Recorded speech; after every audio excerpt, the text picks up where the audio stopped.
Hi అండి, అందరూ బాగున్నారా? మనమైతే ఈ రోజు వరిపిండి సగ్గుబియ్యం వడియాలు ఎలా పెట్టుకోవాలో ఒకసారి తయారు విధానం చెప్తున్నాం.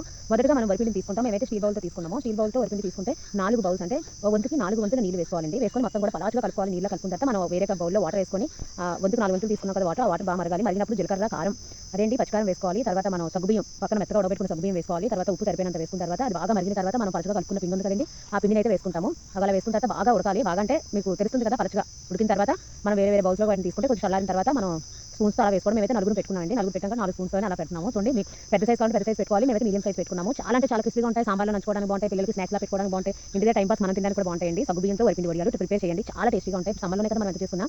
కాబట్టి ప్రతి ఒక్కరు కూడా ట్రై చేయండి. చాలా బాగుంటాయి. చూడండి, అలా పెట్టుకున్న తర్వాత మొత్తం కూడా ఎండాలి. ఎండిన తర్వాత ఈవినింగ్ తీసేసుకోవచ్చండి. ఈవినింగ్ మొత్తం కూడా మనం తీసుకోవాలంటే ఫ్రీగా రావవి. కాబట్టి మనం చూడాలి, ఎండిపోయిన తర్వాత మనం క్లాత్ పక్క వెనక్కి తిప్పేసి వాటర్ బాగా తడపాలి. తడిపిన తర్వాత ఒక 5 నిమిషాలు అవసరం లేదండి. ఒక 2 మినిట్స్ అయిపోతుంది. 2 నిమిషాలు ఉంచిన తర్వాత తీస్తే మొత్తం నానిన తర్వాత తీస్తే ఇంత నీట్‌గా వస్తాయి. నీట్‌గా వచ్చిన తర్వాత మనం వాటిని ఒక ప్లేట్‌లోకి తీసేసుకొని ఎండలో ఎండబెట్టేసుకోవడమే. ఎండబెట్టేసుకుంటే వడియాలు రెడీ అయిపోతాయి.